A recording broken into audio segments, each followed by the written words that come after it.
इस वीडियो में हम मौर्योत्तर युग यानी कि मौर्य वंश के बाद जो विदेशी आक्रमण हुए थे उसके बारे में पढ़ेंगे। तो स्वागत है आपके YouTube channel GK sports site में। हिस्ट्री को चैप्टर वाइज पढ़ने के लिए और एमसीक्यू करने के लिए चैनल को सब्सक्राइब कर लीजिएगा। वीडियो अच्छा लगे तो लाइक कर दीजिएगा, दोस्तों में शेयर कर दीजिएगा।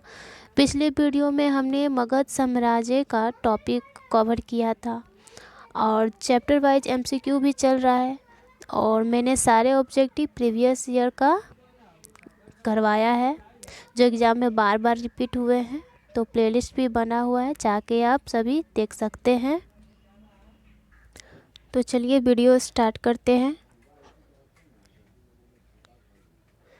मौर्योत्तर युग यानी कि मौर्य वंश के बाद, तो मौर्य वंश के बाद जो विदेशी आक्रमण हुए थे उसमें ISP यानी कि ISP के लिए हैं।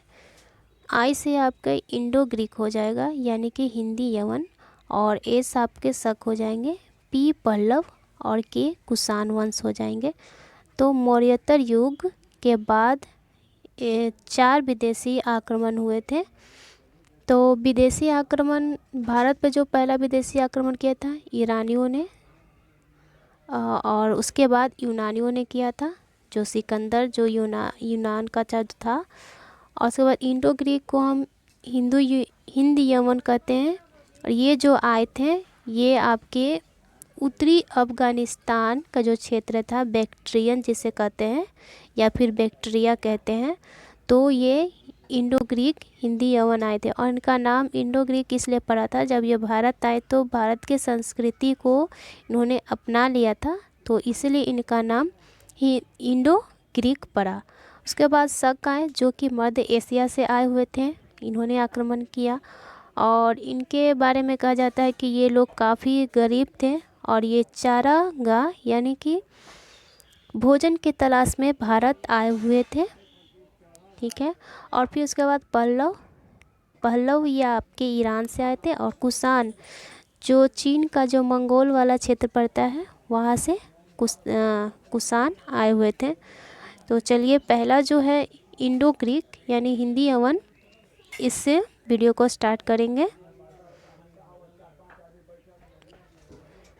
तो इंडो ग्रीक ने सर्वप्रथम भारत पे आक्रमण किया था, और ये जो आक्रमणकारी जो था ड्रेमेटियस ये आपके शुंग वंश के जो शासक थे, पुष्यमित्र शुंग के शासनकाल में इसने आक्रमण किया था और पराजित भी हो गया था पुष्यमित्र शुंग से जब आक्रमण किया था।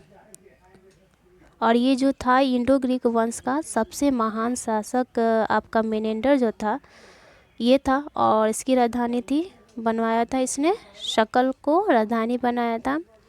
मेनेंडर के बारे में कहा जाता है कि मेनेंडर जो है जब राजा बना था तो इसके दरबार में एक यात्री आया था, बौद्ध भिक्षु जिसका नाम था नागसेन। तो नागसेन ने मिरांडर से कहा कि बौद्ध धर्म काफ़ी अच्छा है। तो मिरांडर ने कहा कि हम ऐसे कैसे बौद्ध धर्म को मान लेंगे, आपको मेरे प्रश्न का कुछ जवाब देना पड़ेगा। तो मिरांडर ने नागसेन से जवाब किए, और मिरांडर जब संतुष्ट हो गए नागसेन से, तो इन्हीं पे एक पुस्तक लिखा गया है जिसे हम लोग मिलिंद पन्हो कहते हैं। और इतिहास में, भारतीय इतिहास में मिनांडर को मिलिंद भी कहते हैं, और इन्हीं पे पुस्तक लिखा गया है मिलिंद पन्हो यानी कि मिलिंद का प्रश्न, मिलिंद और पन्हो यानी कि प्रश्न, यानी कि मिलिंद का प्रश्न। और पुस्तक किसने लिखा है, आपके नागसेन जो कि बौद्ध भिक्षु थे। तो क्वेश्चन आएगा कि मिलिंद पन्हो किसकी पुस्तक है, तो नागसेन की है। किसके बारे में जानकारी मिलती है, तो मिलिंद के प्रश्न के बारे में जानकारी मिलती है। और इंडो ग्रीक का सबसे प्रतापी यानी महान शासक आपका मिनांडर ही था, और ड्रेमेटिस शुंग वंश जब आक्रमण किया था तब पुष्यमित्र शुंग से पराजित हो गया था। तो इंडो ग्रीक यमन शासक, हिंदी यमन शासक से इतना आप लोग याद रखिएगा। चलिए नेक्स्ट जो था आपका क्या था, शुंग वंश। तो शुंग वंश नहीं, शक वंश तो शक वंश के बारे में पढ़ेंगे, इंडो ग्रीक के बाद शक वंश। भारत में अगर सर्वप्रथम सोने का सिक्का किसने चलाया था, ये किसे श्रेय जाता है, तो ये इंडो ग्रीक को ही जाता है, जिसे हिंदी यवन कहते हैं। और सबसे शुद्ध सोना किसने चलाया था, तो ये आपके कुषाण ने चलाया था। लेकिन सर्वाधिक सोने के सिक्के जो चलाए थे और जिसमें अशुद्धि आ गई थी, तो वो आपके गुप्त वंश ने चलवाए थे, जिसमें ज़्यादा अशुद्धियाँ हो गई थी। ऐसे भी अगर ज़्यादा कुछ चीज़ हो जाती है तो उसमें अशुद्धियाँ आ ही जाती है।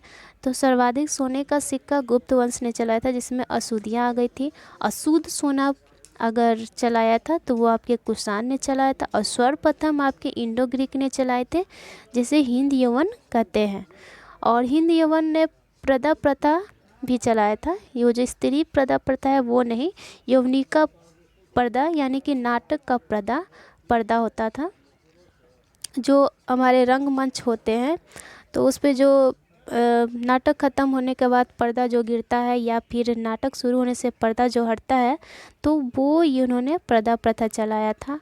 और सप्ताह के दिन भी चलाए थे, और 12 राशि जो होती है वो भी चलाए थे। 12 राशि जो हमारे राशि फल होते हैं वो भी इन्होंने चलाए थे। तो हिंदी यवन काफ़ी महत्वपूर्ण हो जाता है, इसे आप याद रखिएगा। उसके बाद शक राजा है। तो शक राजा में आपके माऊ या फिर मागो थे। शक राजा अपने आप को क्या कहते थे, क्षत्रप कहते थे। शक जो आए थे आपके मध्य एशिया से आए थे। और शक 5 शाखा में विभाजित था आपका, अफगानिस्तान, पेशावर, मालवा, मथुरा और उज्जैन। और उज्जैन का ही जो स्थानीय आपके जो राजा थे, उन्होंने शक शासक को पराजित करके क्या चीज का उपाधि धारण किया था, तो विक्रमादित्य का। तो ये आप याद रखिएगा।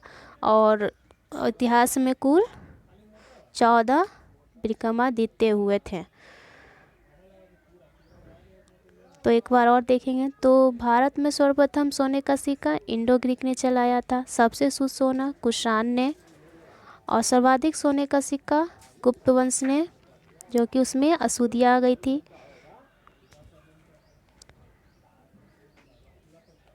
हिंद यवन ने आप हिंद यवन ने प्रदा प्रथा थी शुरू किया था। यवनिका प्रदा यानी कि नाटक का पर्दा सप्ताह के दिन चलाए थे।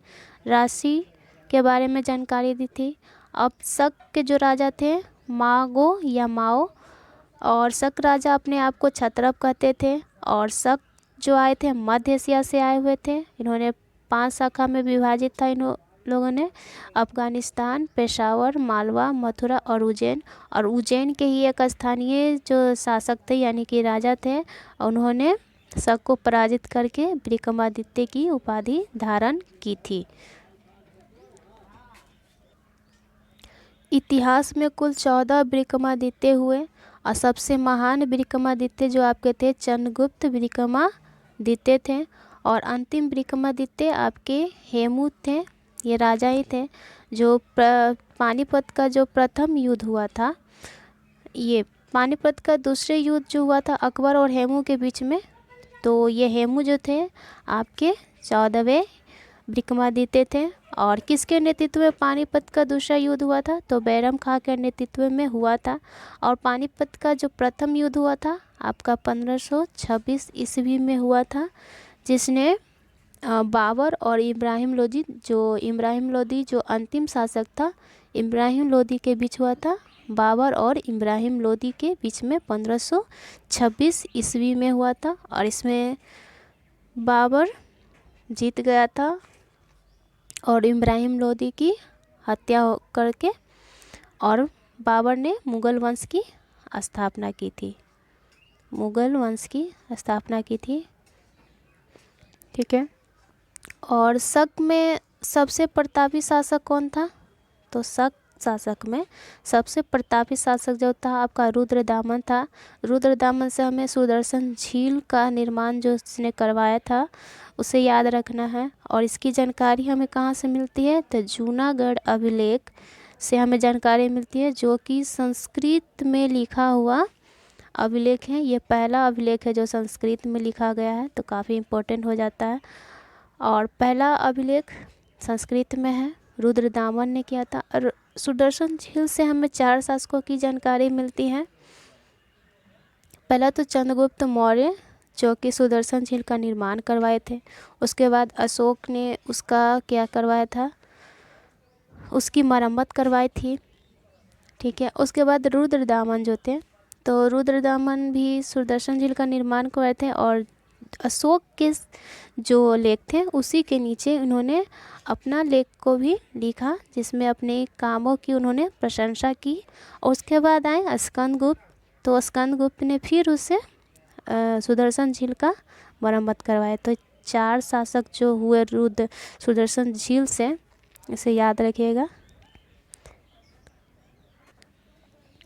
अभी तक हमने क्या पढ़ा, तो हमने इंडो ग्रीक पढ़ लिया और शक पढ़ लिया, यानी कि आई पढ़ लिया और एस पढ़ लिया। अब पढ़ेंगे पी और उसके बाद के, पी और के पढ़ेंगे। पल्लव वंश को पार्थियन कहते हैं, ये ईरान से आए थे। पल्लव वंश का सबसे प्रतापी शासक था गोंडोफर्निस।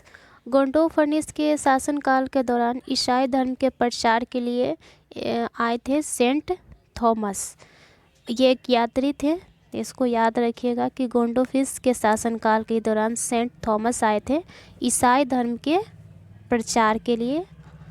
और कुषाण जो थे मंगोल, यानी कि चीन वाले क्षेत्र मंगोल से आए हुए थे। और इन्हें कबीला यूची कबीला में, इनका कबीला था यूची कबीला। कुषाण वंश का संस्थापक जो था आपका कुजुल कटफिसेस था। इसके बाद आया था भीम कटफिसेस, और इसे ही वास्तविक संस्थापक कहा जाता है, क्योंकि हमें पता है कि सर्वाधिक सोने का सिक्के जो थे, शुद्ध सोने के सिक्के कुषाण वंश में आया था। और वास्तविक संस्थापक इसलिए कहा गया कि भीम कटफिसेस ने ही सोने के सिक्के चलाए थे। सोने का सिक्का कुषाण वंश में भीम कटफिसेस ने चलाया था, इसलिए वास्तविक संस्थापक इसे कहा जाता है। लेकिन कुषाण वंश का संस्थापक कुजुल कटफिसेस। ठीक, और इसने बहुत सारा सिक्का जारी किया, जैसे कि शिव आकृति का, नंदी आकृति का, त्रिशूल आकृति का इन्होंने सिक्के जारी किए। और कुषाण वंश का जो प्रतापी शासक था वो आपका कनिष्क था, जिसे क्या कहते हैं, अशोक द्वितीय भी कहते हैं कनिष्क को। और इसी के समय क्या हुआ था, चौथी बौद्ध संगीति हुई थी, और जिसमें वसुमित्र और अश्वघोष जो थे, तो वसुमित्र इसमें अध्यक्ष थे और उपाध्यक्ष के रूप में अश्वघोष आपके थे। और कश्मीर के कुंडल वन में हुआ था चौथी बौद्ध संगीति।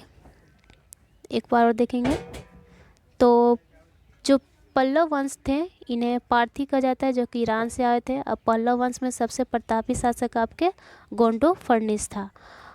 गोंडोफर्निस जो के शासनकाल में ही ईसाई धर्म का प्रचार हुआ था। आए थे एक यात्री जिनका नाम था सेंट थॉमस। तो पल्लव वंश से 2-3 टॉपिक याद रखिएगा। फिर आए कुषाण, जो कि चीन के मंगोल से आए हुए थे, और इनका कबीला था यूची कबीला। कुषाण वंश के संस्थापक आपके हुए कुजुल कटफिसेस, लेकिन वास्तविक संस्थापक हुए आपके भीम कटफिसेस। और प्रतापी शासक हुए कनिष्क। ठीक है, याद रखिएगा। और सोने के सिक्के जो चलाए थे उन्हें श्रेय किसे जाता है, भीम कटफिसेस को जाता है। और इसने और भी सिक्के जारी किए थे, जैसे शिव आकृति के, नंदी आकृति के और त्रिशूल आकृति के, तो याद रखिएगा। तो हमारा वीडियो यहीं पे समाप्त होता है। मौर्योत्तर युग हमने पढ़ लिया। मौर्योत्तर युग यानी मौर्य वंश के बाद जो विदेशी आक्रमण हुए थे, ISP के जो विदेशी आक्रमण हुए थे उसके बारे में हमने पढ़ लिया। और फिर प्लेलिस्ट भी बना हुआ है और MCQ ऑब्जेक्टिव भी साथ में लेके चल रहे हैं। तो चलिए मिलते हैं नेक्स्ट वीडियो में, तब तक जय हिंद। और वीडियो अच्छा लगे तो लाइक कर दीजिएगा, और चैनल पे नए हैं या फिर चैप्टर वाइज हिस्ट्री पढ़ना चाहते हैं तो चैनल को सब्सक्राइब भी कर लीजिएगा।